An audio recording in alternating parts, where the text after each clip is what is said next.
What's going on, guys? I'm Eli Martyr. Welcome back to the FreeMelon Society. I'm here with Mr. Carl Fortin, and Carl Fortin and I have been working together for just forever. We've done it all, working in the industry, in the stunt business for quite a long time. And we were chatting just a little while ago, and you were telling me a story about your kids. The reason why I wanted to bring Carl here onto the show was because the story he had told me, it gave me a sense of ways that the medical institution treats you, and having to do with how they try to pressure you into doing things that might not be in the best interest of you or your family. And so it's for that reason that I really wanted to get Carl in here to tell us his slice of experience. There was a whole process there that was just very interesting and very eye-opening. And I thought, I'll bring you on and we just chat about it today. Yeah, for sure. Yeah. So, Carl, thanks for coming. Pleasure. Yeah, really appreciate it. Yeah, no, I was actually really excited to get you on here. I'd been meaning to get it done earlier, but yeah, anyway, we're getting it done now. So, okay. Describe the general background. You've got 2 kids, and what was the pregnancy like, and what were the initial events that led up to what we were discussing? Yeah. So our first pregnancy was with Chloe. Yeah. And the whole experience was amazing, from start to finish. The way that the pregnancy went, but also the way that the hospital had dealt with us was extremely compassionate, and just every step of the way we felt informed, we felt part of the conversation, and it was just great. Everything was smooth sailing. And then I can't say the same for our second experience. I don't know if it was the result of that pregnancy occurring during COVID. Maybe people were on edge, or I don't know.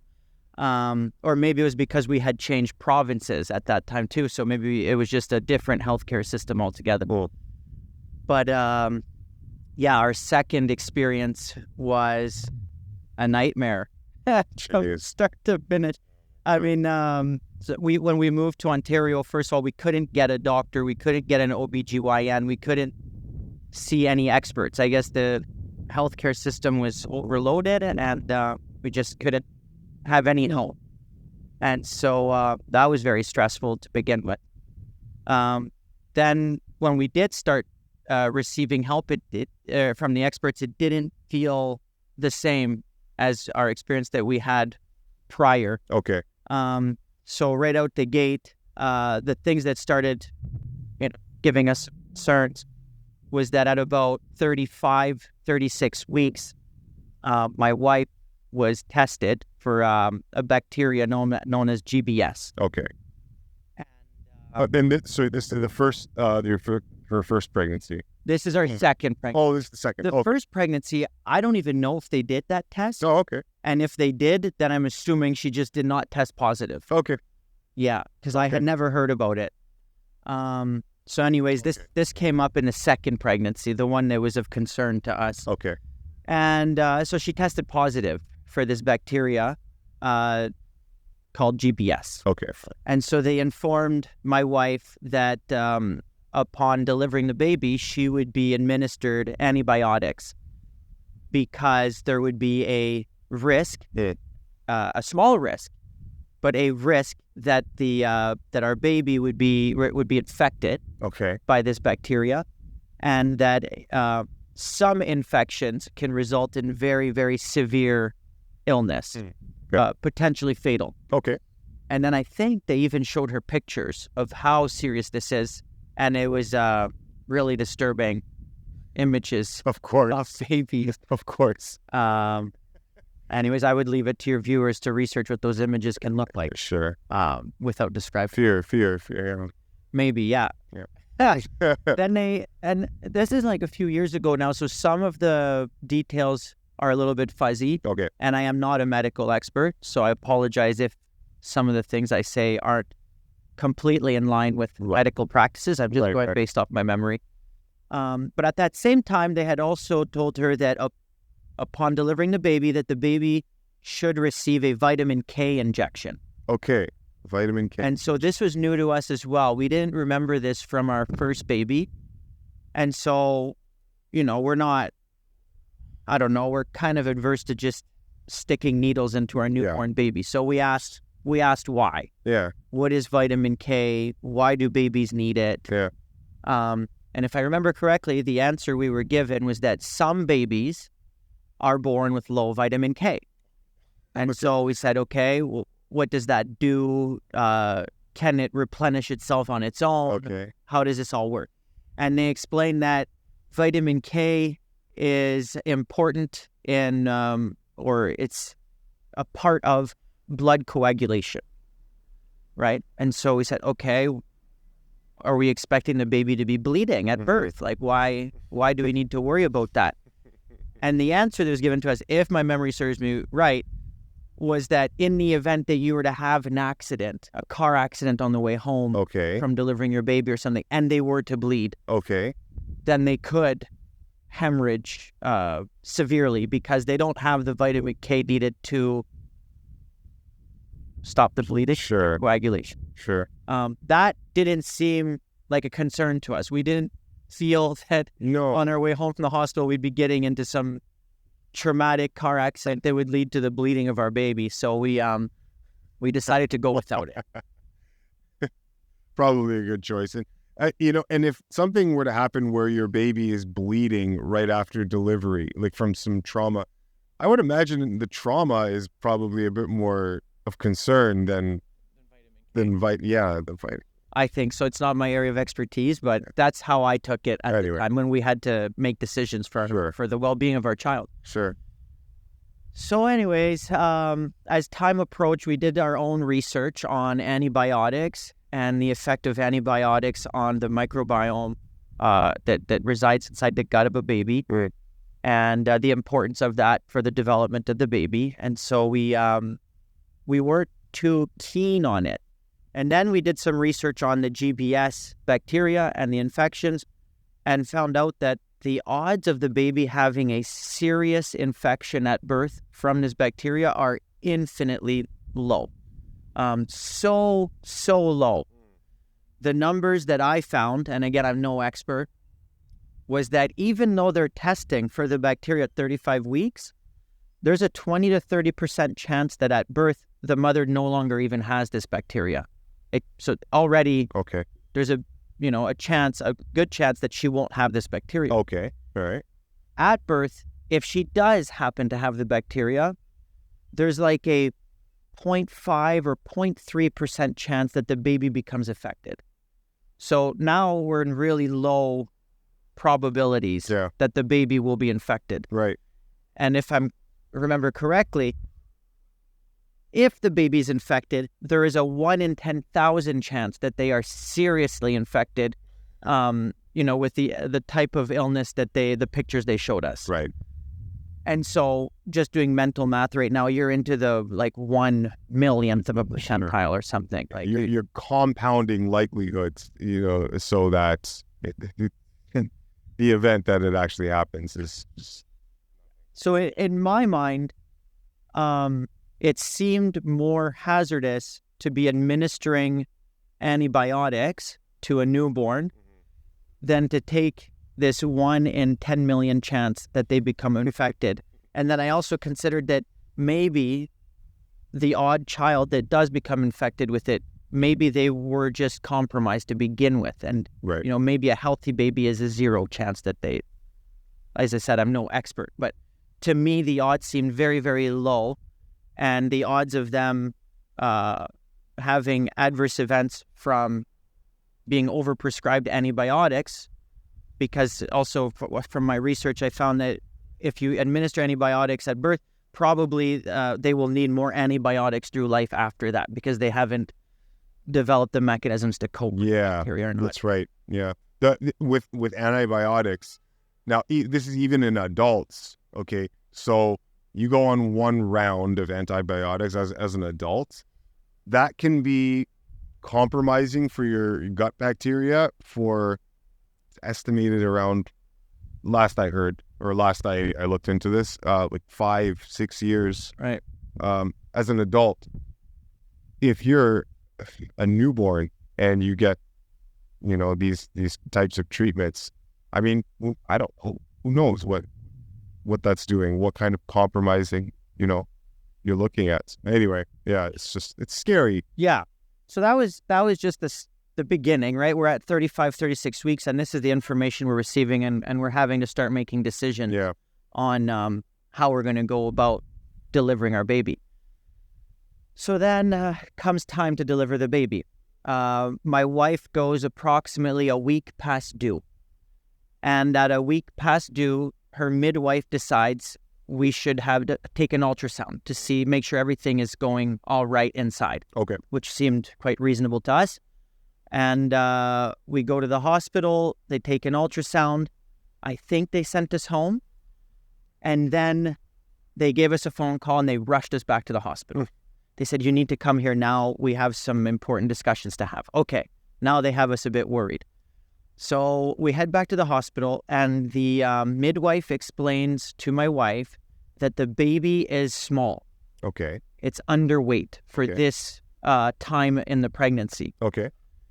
And because she's past due and the baby is underweight and it's a week past due, that there is a chance that the baby is not feeding properly. It's not receiving the proper nutrition. Mm-hmm. And so she recommends inducing. Okay, fine. So we said to her, well, both of us are very small people. I'm 5'7" and my wife is 4'10". We're both very small. So has that been taken into account that our baby could just be smaller? Also, our first baby was very small because we're small. Okay. So we asked her to take this into account.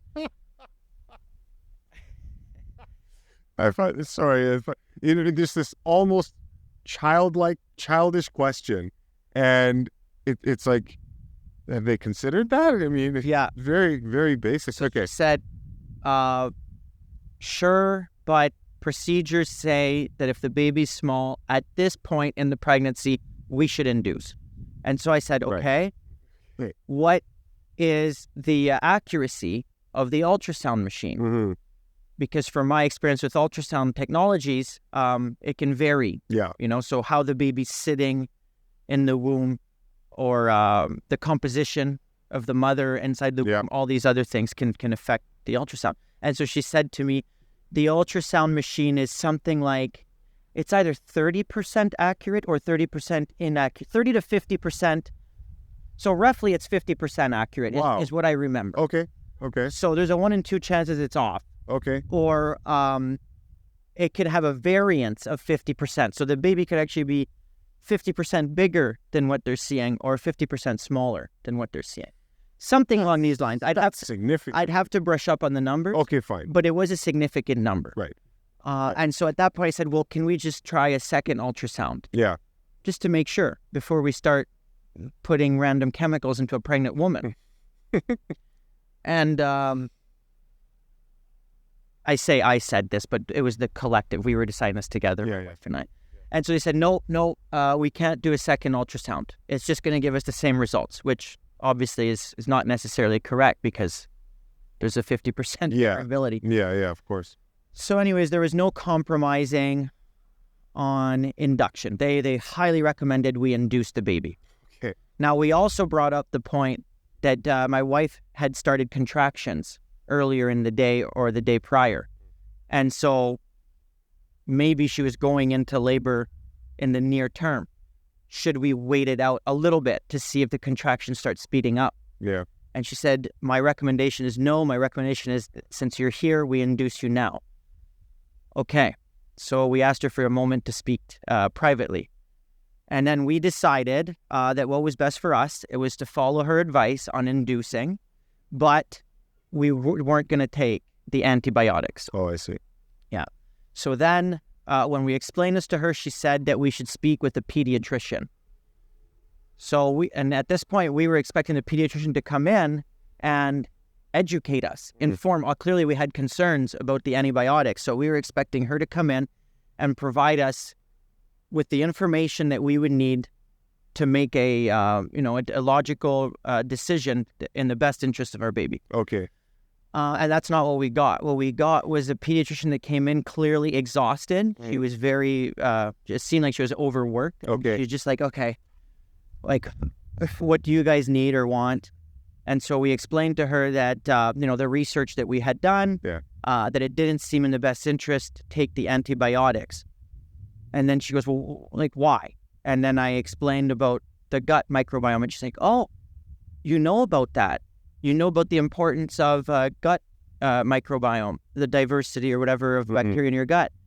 And I was like, I was hoping you would be telling me about this. No, not me sort of bringing it up to you. You're the one wanting to put drugs into my wife. Right.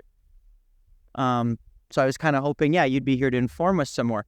And she explained to us that on the latest research that it's not a reason to be concerned, because within 6 to 8 months or 6 months to a year, the volume of bacteria in the child's gut would be at the same level as a child that had not received antibiotics. Okay. So my concern was about the diversity of the bacteria that would be in the gut. Right. Because all that bacteria exists because, from what I understand, the child ingests it on the way out at delivery. Right.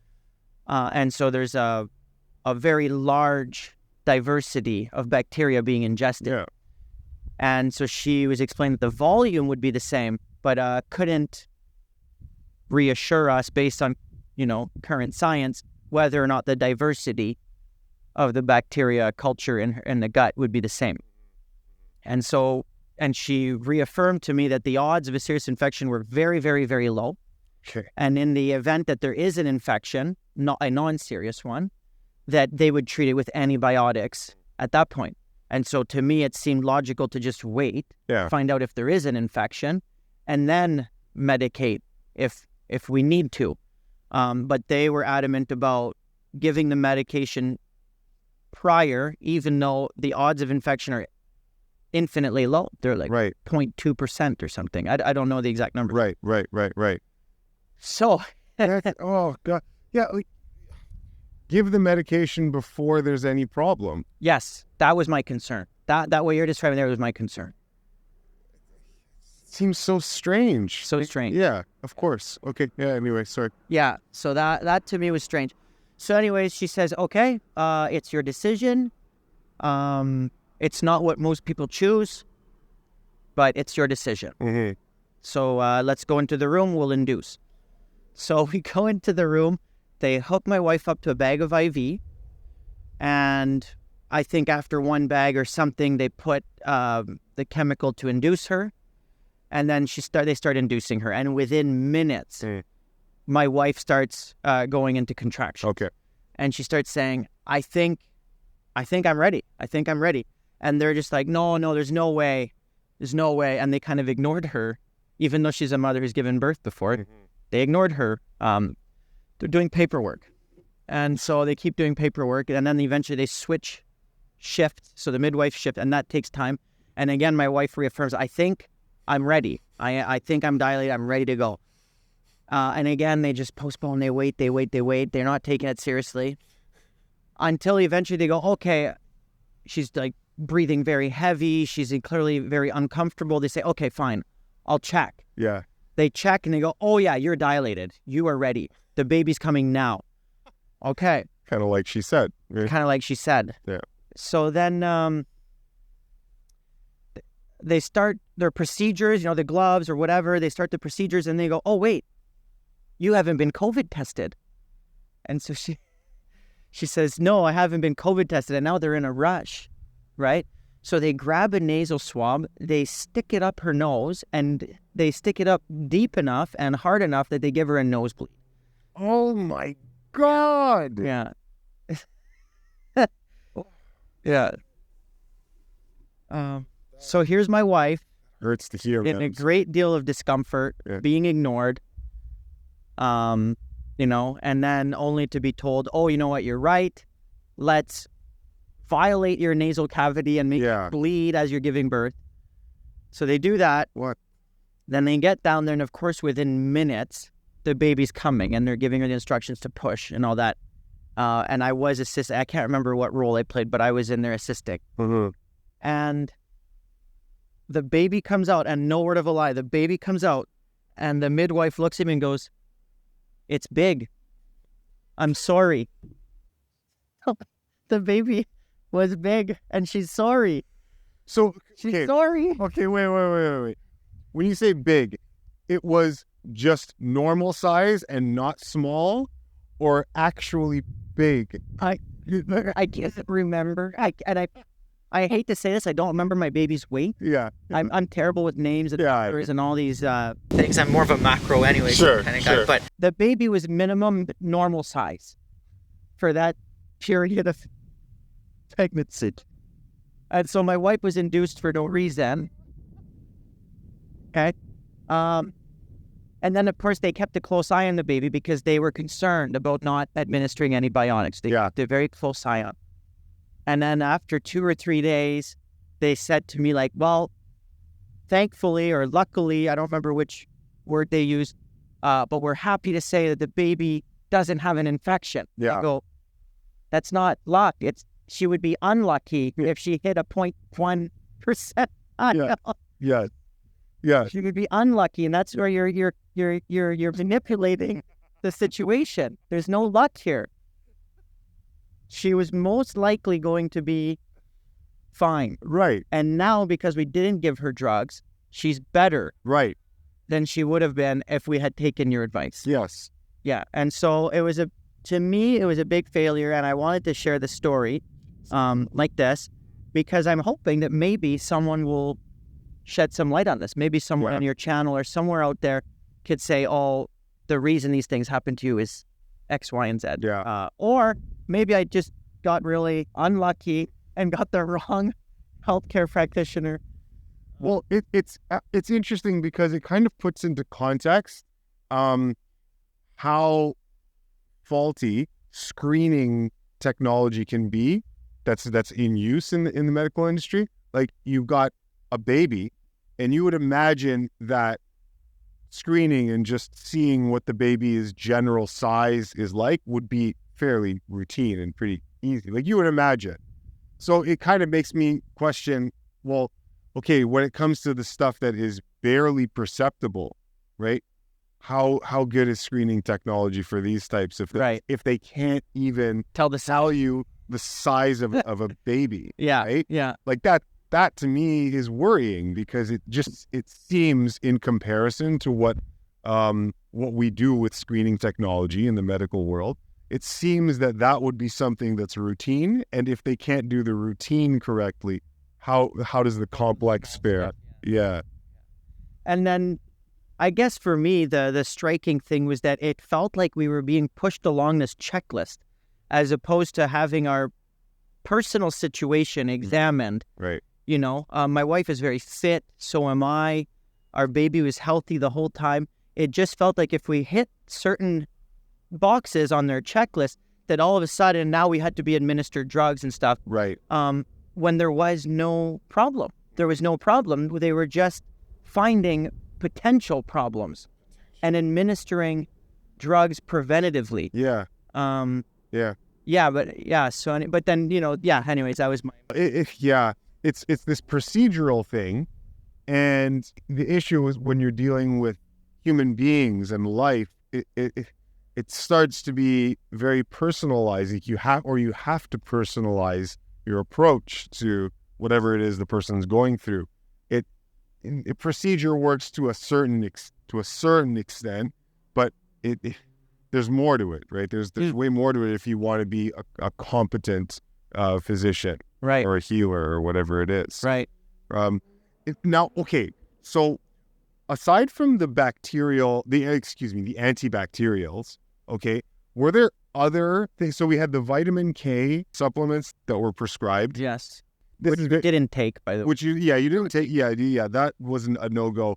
But this is also a very interesting thing for me because I know that when we're dealing with nutrition, vitamins, minerals, all the things that you are looking for in your food, all of them work synergistically with one another. Like you can't extricate one from the other. They just don't work as they're supposed to.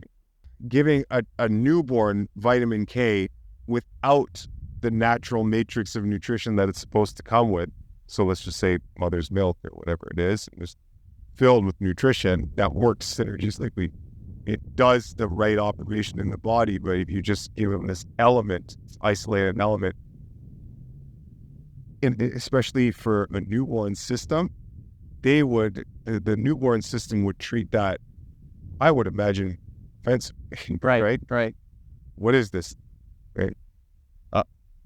It's strange. Now, and there's a whole rabbit hole you can go down there with how these supplements are prepared and all that. That's not the purpose of today. But I was going to ask you, so you had the vitamin K and you had these antibacterials. Were there any other things that you felt pressure? Yes. So actually, I forgot the post-delivery. Okay, post-delivery. Okay, all right. A few days after, we had the midwife come visit us in our home. Yeah. And she shows up. This is just her mistake, but she showed up with this really cheap scale, like a spring-loaded thing tossed in the bottom of a purse. Clearly hasn't been calibrated. It was just, I don't know what happened to that. Maybe she had a bad day. Okay, fine. But she shows up with a really bad scale. So I see this thing come out of her purse and I go, that doesn't look like a very effective scale. So anyways, she weighs the baby. And again, she gives us the same shocked look that she gave us the first day when she told us the baby was small. Okay. It's lost weight. Your baby has lost weight. Okay. So now my head is turning. Okay. And she starts already whipping out all these bottles of supplement, baby supplement. She's like, you need to start force feeding this to your baby. She needs to eat these supplements. And I go, okay, hold on. I have a few questions. So my first question is about the scale. Yeah. Has that thing been checked? Yeah. Well, you're right. I should come back with a different scale. Okay. She said, oh, yeah. No, she admitted that the scale was not good. Oh. It was clearly not a good scale. Okay. So that's just the first part. Well, what are you doing with it then? Yes. So on. The second part was I asked, since my wife was induced, is it possible that her breast milk is a bit delayed because her body was expecting the baby a few days later? Right. She goes, you might be onto something. That's what she said to me. She's like, you might be onto something. I go, okay. So her milk will come, but she says, but in the meantime, the baby's still small. You have to force feed it these supplements. And I go, well, now I have a third question. My third question is, when you hooked up the IV bag to my wife and then replaced it with a second IV bag, you put a lot of fluids into my wife's body. Yeah. Is it possible that the baby took on a lot of water weight? And so when you weighed the baby at birth, it was saturated with water, and now it's just kind of lost water weight. And she said, you bring another very good point, that is also a good point, that the baby might have just lost the water weight from the IV bags. And so here I am, I'm the one having to tell her again. Yes. When they should be telling me these things. So I can make decisions based on the information the expert is providing me. Right. But now I'm providing the information to the expert to make my own decisions. Right. And it's really difficult because I should feel like I should be trusting this person, but now I've lost complete trust in them. Yeah. Yeah. Because I'm educated and I don't know anything about this. So what do they know? So that was my thought. I'm not saying that medical professionals don't know what they're doing. That was the feeling. Yes. Going through my mind. Yeah, understood. So anyways, she's like, okay, I'll come back with the new scale. You feed your baby these things for 3 days or 2 days, whatever it was. And I will come back in 2 days and check it again. I go, okay, we didn't give any supplements to the baby. My wife's breast milk came the day after, or it was already coming. It just wasn't the right enough volume, I think. Okay. Which increases as the baby nurses. Of course. The more the baby nurses, the more the production. So we just kept putting the baby on the breast as opposed to on the supplements. Of course. Which got the breast milk going. And you know, in hindsight, I'm really happy we did that because had we have fed it the supplements, it wouldn't have fed off the breast as much. And then the breast milk wouldn't have come. And then she'd be dependent, or at least semi-dependent on the supplementation. And someone, didn't mean to interrupt, someone knows that. You know, someone, whether it was the nurse or not, I don't know, but someone knows that very well. Yes. I mean, they should, because I found it on Google. Yeah. Right? Yeah. Yeah.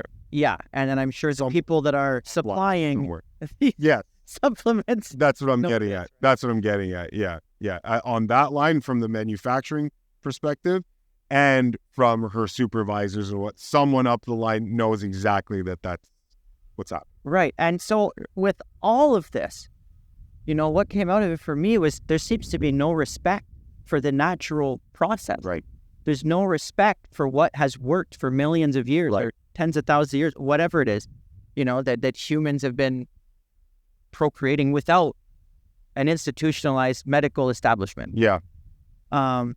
There's no respect. And that's what kind of bothered me, is that, at least from my worldview, it's sacred. And this is something that I want to respect. And I want to respect the natural laws and the natural ways of the world, with as little intervention as possible. And I think that that's one of the problems that we're facing in society in general, is that there's so much intervention at every level, you know, socially, psychologically, whatever, everything, that it almost is like there's a disconnect from what the natural state of affairs wants to be. Right. Yeah. Right. And so that was what I took from that experience. Unreal. Yeah. Unreal. And I think what's important to take away from this is a couple things, right? So for one thing, you've got the pressure, right? These are the things that I get from this story, that the reasons why I wanted to share is you've got this pressure element that a lot of people feel in similar situations when dealing with the medical institution in general. There's this nagging type of condescending pressure that you get from these supposed experts to do a certain thing, because it just helps their procedure and it helps their formula, right? And they use always this fear approach. It's always this fear approach. And as we know, when you study history, fear sells, right? Fear compels people, galvanizes people to do things that whoever's in charge wants to do. It's this tactic, and it always seems to work. And many people feel that, right? They're just capitalizing on fear and the worst case scenario, and selling that to you to focus your mind on, when they're not telling you is that worst case scenario is horribly unlikely, you know? So you got this fear element and pressure. And the other thing that I like about this story, or I found interesting about this story, is because you have a good mind, right? You have a very good mind. And because you have a mind that it's good at adaptation and just organically being in a certain situation and asking the right questions, okay? And it's your ability to do that. Not that you've had extensive medical training, but in fact, I would say because of your lack of training, you had the ability to, in the moment, ask these very, very pertinent questions that someone who should have been able to ask those very same questions was not able to come up with them, didn't have that present in mind, probably as a result of the training that they've had that made them the professional with the credentials. And so they're so formulaic and procedural that it's like the basic questions that regular holistic intelligence would naturally come up with, they find themselves divorced from. And I just find that so fascinating, right? For a story like this. And I guess what I'd like to say, concluding and just wrapping things up here, is that you have to be on your guard. That you are your best hope at insulating and protecting yourself from the worst that's out there, right? It's the responsibilities in your lap, right? Even when it goes time to go to the hospital and get checked out or rely on the professionals, you always have to have your own wits about you and take responsibility for as much as possible. Because if you hadn't, and you just put blind faith, oh, they're the experts, they know, things would have been a lot worse, or could have been a lot worse, right? Yeah. And so I'm glad that you're the person that you are, so that you could safeguard yourself and your family from whatever potential nastiness, was coming your way. If you just load your kid up with antibacterials and vitamin manufactured supplements, by the way, which are the same things as drugs. The same pharmaceutical companies that produce medical drugs are the same ones that produce vitamin supplements. There's no distinction. It's kind of like they're just capitalizing on selling to two different demographics. Right. The healthy-oriented individuals, they'll get the pharmaceutical supplements. And the ones that are coming in and just getting the more powerful stuff, and then they can get those pharmaceuticals as well. So they just make sure that they're capturing everybody. But it's the same thing. So yeah, that's really interesting, man. Yeah, I'm glad you shared that. I really, really appreciate it. I was waiting to get you on here to tell this story. I hope it was enlightening for you guys. If you have any other questions, or if you have experiences that you've had, whether going through a pregnancy or anything else, then yeah, leave them in the comments below. It'd be nice for people that are reading the comments just to see other people's experiences. So if you have them, then yeah, make sure to leave them below. If you have questions for Carl or myself, then just leave them in the comment section as well. But yeah, that's great. I don't want to take up too much more of your time, man. Sure, I appreciate you having me. Yeah, no, this has been great. Yeah, thank you so much.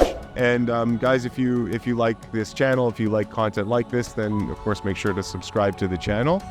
That's it for now. We have a baseball game to go to. Yeah, so we're off to a baseball game.